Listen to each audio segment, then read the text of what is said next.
जय भीम दोस्तों। नवरात्रि एक ऐसा पर्व है जो पूरे भारतवर्ष में और बड़े ही धूमधाम से मनाया जाता है। आज सांसद चंद्रशेखर आजाद का एक ऐसा बयान सामने आया है जो पूर्ण रूप से पाखंडियों के झूठे षड्यंत्र का पर्दाफाश करता है।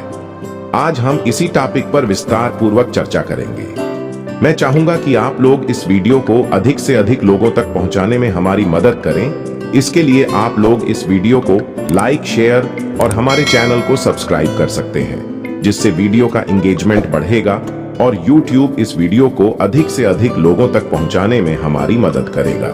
तो चलिए वीडियो को स्टार्ट करते हैं।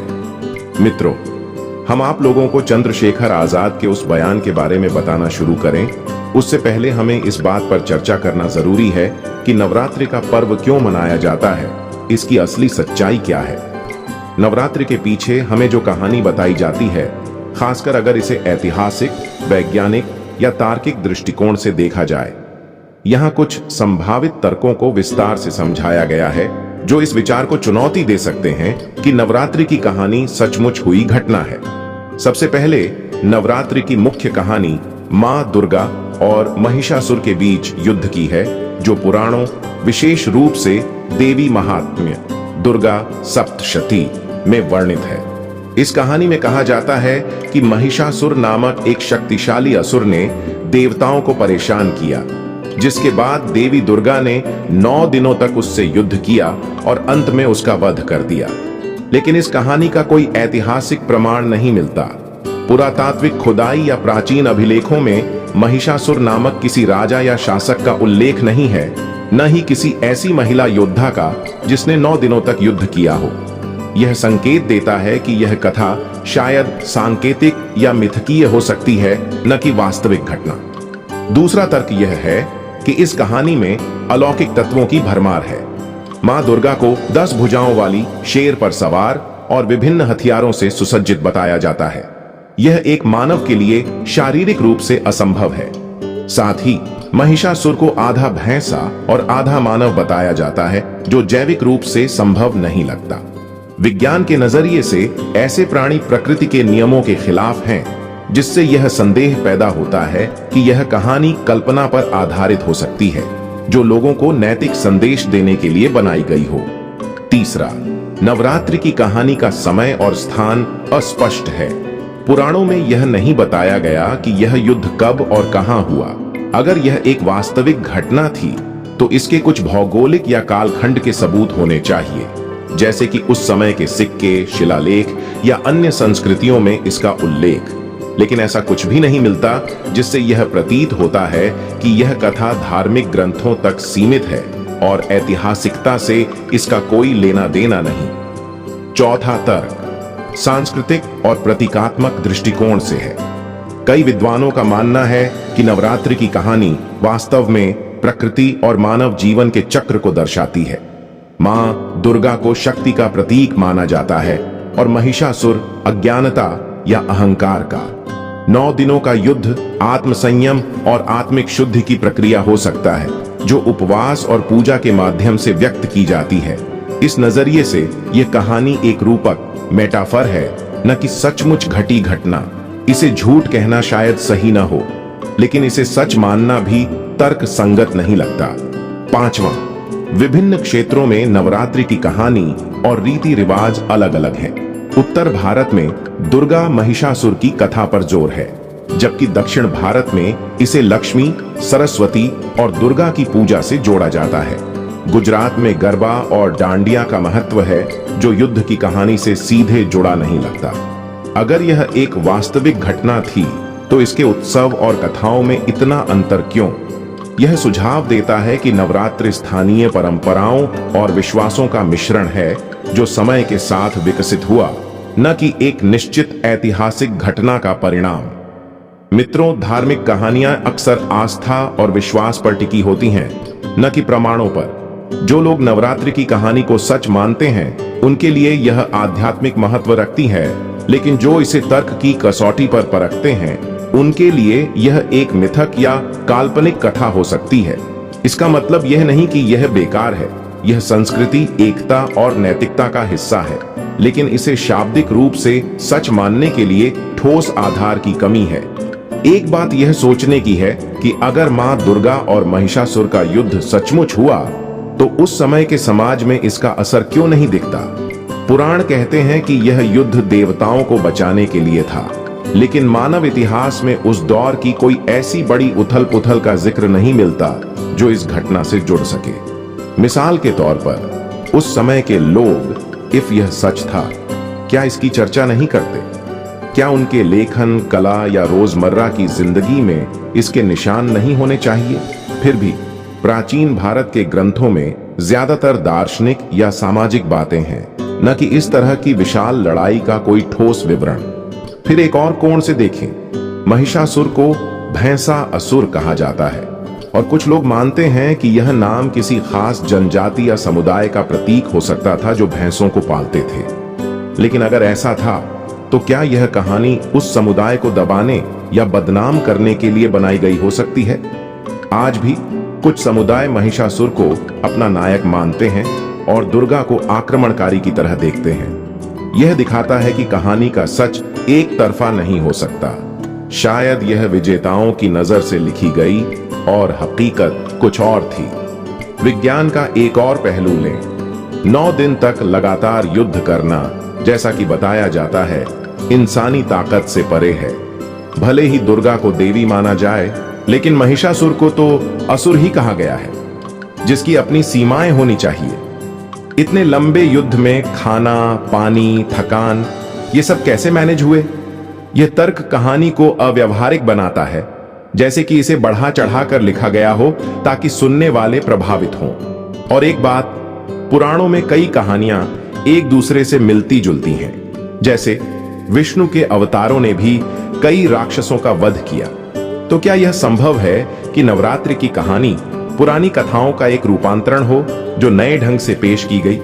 अगर ऐसा है तो यह मौलिक घटना नहीं बल्कि एक रचनात्मक पुनर्कथन हो सकता है। अब भावनात्मक पक्ष छोड़ दें और सिर्फ तर्क करें। अगर यह कहानी सच होती तो क्या बाकी दुनिया में इसका कोई प्रमाण नहीं होता? उस समय भारत के बाहर भी सभ्यताएं थीं, मेसोपोटामिया, मिस्र, चीन, लेकिन वहां ऐसी किसी घटना का समानांतर वर्णन नहीं मिलता। क्या इतना बड़ा युद्ध सिर्फ एक जगह तक सीमित रह सकता था बिना किसी वैश्विक प्रभाव के? यह सब कहने का मतलब यह नहीं कि नवरात्रि का कोई मूल्य नहीं।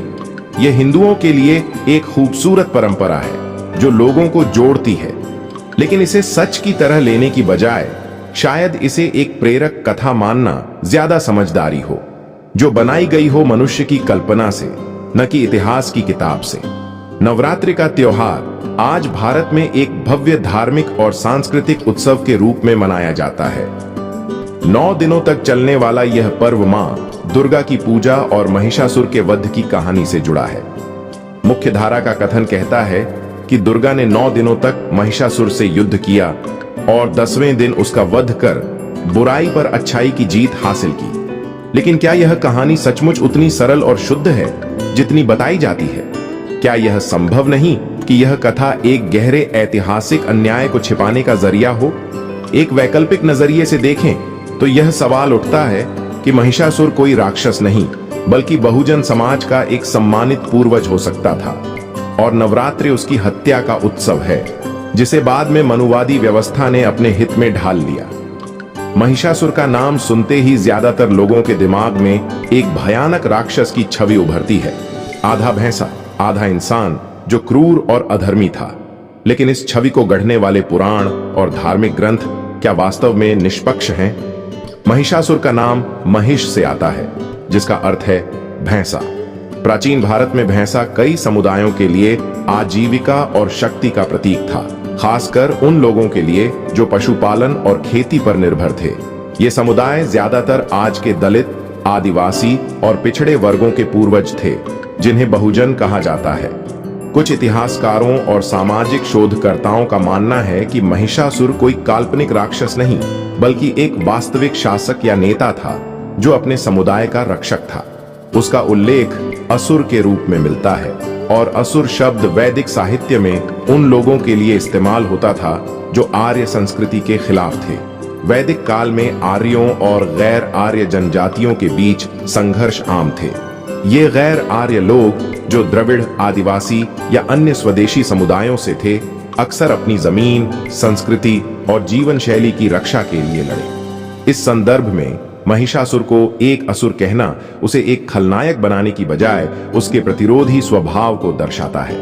आज भी झारखंड, बंगाल, ओडिशा और अन्य क्षेत्रों में कुछ आदिवासी और बहुजन समुदाय महिषासुर को अपना नायक मानते हैं। वे उसे एक शक्तिशाली राजा के रूप में पूजते हैं, जिसने अपनी प्रजा की रक्षा के लिए लड़ाई लड़ी। उनके लिए नवरात्रि का मतलब दुर्गा की जीत नहीं, बल्कि महिषासुर की शहादत है। यहाँ सवाल उठता है, अगर महिषासुर वाकई बहुजनों का प्रतिनिधि था, तो उसकी हत्या को उत्सव के रूप में मनाना क्या उनके इतिहास का अपमान नहीं है? अब बात करते हैं दुर्गा की। पुराणों में उसे देवी बताया गया है, 10 भुजाओं वाली, शेर पर सवार, अलौकिक शक्ति से युक्त। लेकिन क्या यह संभव है कि दुर्गा कोई मिथकीय चरित्र न हो, बल्कि एक वास्तविक महिला रही हो? शायद एक योद्धा या शासक जिसने महिषासुर के खिलाफ युद्ध लड़ा। कुछ विद्वानों का मानना है कि दुर्गा का चरित्र उस समय की किसी शक्तिशाली महिला का प्रतिनिधित्व कर सकता है, जो आर्य या वैदिक समुदाय से थी। उसने अपने समूह के हितों के लिए महिषासुर को हराया और बाद में इस घटना को धार्मिक रंग देकर उसे देवी का दर्जा दे दिया गया।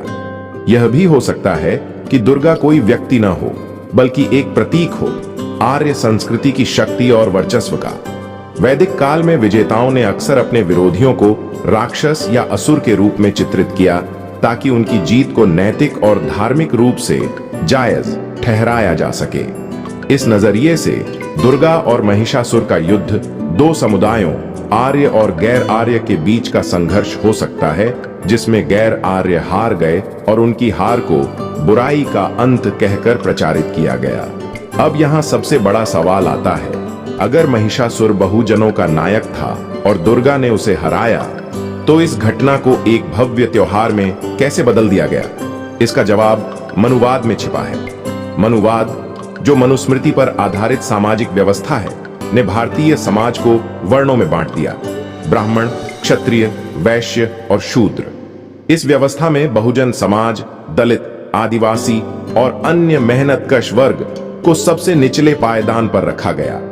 उनकी संस्कृति, उनके नायक और उनका इतिहास या तो मिटा दिया गया या मुख्य धारा के कथन में घुला दिया गया।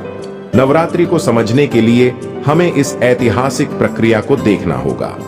जब आर्य समुदायों ने भारत के स्वदेशी लोगों पर कब्जा किया, तो उन्होंने न सिर्फ उनकी जमीन छीनी, बल्कि उनकी कहानियों को भी अपने हिसाब से लिखा। महिषासुर, जो शायद एक सम्मानित नेता था, उसे राक्षस बना दिया गया। उसकी हत्या को एक पवित्र कार्य बताया गया और इसे हर साल याद करने के लिए नवरात्रि की स्थापना की गई। यह एक तरह का मनोवैज्ञानिक युद्ध था, जिसमें हारे हुए समुदाय को यह सिखाया गया कि उनकी हार ही सही थी और उनकी पहचान को कुचलना जरूरी था। पुराणों और धार्मिक ग्रंथों का लेखन ज्यादातर ब्राह्मण विद्वानों ने किया। ये ग्रंथ उनके दृष्टिकोण से लिखे गए, जिसमें गैर आर्य समुदायों को नीचा दिखाया गया। देवी महात्म्य में महिषासुर को क्रूर और कामुक बताया गया है, लेकिन क्या यह संभव नहीं कि यह उसकी छवि को खराब करने का प्रयास था? अगर हम बहुजन नजरिए से देखें, तो शायद महिषासुर एक ऐसा शासक था जो अपनी प्रजा के लिए लड़ रहा था और दुर्गा उसकी हार का कारण बनी। मनुवादियों ने इस हार को एक नैतिक जीत में बदल दिया, ताकि बहुजन समाज कभी अपने गौरवशाली अतीत को न याद करे। आज नवरात्रि को देखें, लाखों लोग मां दुर्गा की पूजा करते हैं, मंदिरों में भीड़ लगती है, गरबा और डांडिया होता है। लेकिन इस उत्सव का दूसरा पहलू क्या है? बहुजन समाज के लिए यह हर साल उस हार को याद करने का दिन है जब उनका नायक मारा गया। जब लोग दुर्गा की जय जयकार करते हैं, तो क्या वे अनजाने में महिषासुर के अपमान को सेलिब्रेट नहीं कर रहे? यह एक कड़वा सच है कि इस त्योहार ने बहुजनों की पहचान को कुचलने का काम किया है। कई बहुजन विचारक और कार्यकर्ता, जैसे कि कांचा इलैया और जिग्नेश मेवानी, ने इस पर सवाल उठाए हैं। वे कहते हैं कि नवरात्रि और दशहरा जैसे त्योहार मनुवादी प्रोपेगेंडा का हिस्सा हैं, दशहरे पर रावण का पुतला जलाना भी इसी तरह का उदाहरण है। रावण, जो एक विद्वान और शक्तिशाली द्रविड़ राजा था, उसे भी राक्षस बना दिया गया। यह पैटर्न साफ दिखता है। जो भी मनुवादी व्यवस्था के खिलाफ खड़ा हुआ, उसे इतिहास में खलनायक बना दिया गया। अब सवाल यह है कि हम क्या करें? अगर नवरात्रि सचमुच बहुजनों के लिए एक अपमान का प्रतीक है, तो इसे मनाना छोड़ना क्यों जरूरी है? पहली बात, यह हमें अपने असली इतिहास से जोड़ता है। जब तक हम मनुवादी कथाओं को सच मानते रहेंगे, हम अपने पूर्वजों की सच्चाई को कभी नहीं जान पाएंगे। महिषासुर को राक्षस मानने की बजाय हमें उसे एक नायक के रूप में देखना चाहिए, एक ऐसा शख्स जिसने अपने लोगों के लिए लड़ाई लड़ी। दूसरा, यह त्योहार सामाजिक एकता के खिलाफ काम करता है। जब एक समुदाय दुर्गा की पूजा करता है और दूसरा महिषासुर की शहादत को याद करता है, तो यह विभाजन पैदा करता है। हमें ऐसी परंपराओं की जरूरत है जो सबको जोड़ें, न कि तोड़ें। तीसरा, नवरात्रि को मनाना उस मनुवादी सिस्टम को मजबूत करता है जो सदियों से बहुजनों को दबाता आया है। इसे छोड़कर हम उस व्यवस्था को कमजोर कर सकते हैं। इसके बजाय बहुजन समाज अपने इतिहास को फिर से लिख सकता है। महिषासुर स्मृति दिवस जैसे आयोजन शुरू किए जा सकते हैं, जहां उनकी वीरता को याद किया जाए। हमें स्कूलों में, किताबों में और बातचीत में यह बताना चाहिए कि इतिहास हमेशा विजेताओं की जुबानी नहीं लिखा जाता, उसके पीछे हारे हुए लोगों की कहानी भी होती है। यह विश्लेषण नवरात्रि को एक नए नजरिए से देखने की कोशिश है। यहाँ मैंने पारंपरिक कथन को चुनौती दी और बहुजन दृष्टिकोण से तर्क दी। दोस्तों, अब मैं आप लोगों से यही कहना चाहूंगा कि जागरूक बनिए, सच को समझिए। दोस्तों, अब हम सांसद चंद्रशेखर आजाद का वह बयान प्रस्तुत करेंगे जो उन्होंने नवरात्रि पर दिया है। हाल ही में संसद सदस्य चंद्रशेखर आजाद ने नवरात्रि को लेकर एक साहसिक और विचारोत्तेजक बयान दिया है। उन्होंने स्पष्ट शब्दों में कहा, नवरात्रि बहुजनों का त्योहार नहीं है और इसीलिए हमें इसे मनाने से इनकार कर देना चाहिए। यह हमारे पूर्वजों की हार का दिन है, एक ऐसा काला अध्याय जिसे चालाकी भरे षड्यंत्र के तहत रंग बिरंगे त्योहार में बदल दिया गया। आज वक्त आ गया है कि हम अंधविश्वास की चादर हटाएं और सच को उसकी नंगी सूरत में देखें। यह कोई उत्सव नहीं, बल्कि हमारे गौरव पर चोट का प्रतीक है, जिसे हमें गर्व से स्वीकार करने की बजाय सवाल करना चाहिए। हमें इतिहास के पन्नों को पलटना होगा, न कि परंपराओं के नाम पर आंखें मूंद कर चलते रहना होगा। चंद्रशेखर का यह बयान न सिर्फ बहुजन समाज को झकझोरता है, बल्कि हर उस इंसान को आईना दिखाता है जो बिना सोचे समझे रिवाजों को ढोता चला आ रहा है।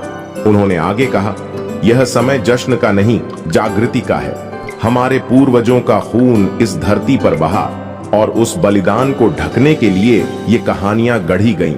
नवरात्रि की चमक के पीछे छिपा दर्द हमारी अपनी कहानी है, एक ऐसी कहानी जिसे सुनाने की हिम्मत अब हमें दिखानी होगी। उनका यह कथन एक चिंगारी की तरह है जो सदियों से दबी आवाजों को बाहर लाने का दम रखता है। यह हमें मजबूर करता है कि हम रुकें, विचार करें और सच को अपनाने की हिम्मत जुटाएं, न कि बस भीड़ के साथ बहते चले जाएं। दोस्तों, चंद्रशेखर के बयान को लेकर आपका क्या सोचना है, हमें कमेंट में जरूर बताएं। हमें आपके ओपिनियन का इंतजार रहेगा। वीडियो देखने के लिए आपका बहुत बहुत आभार।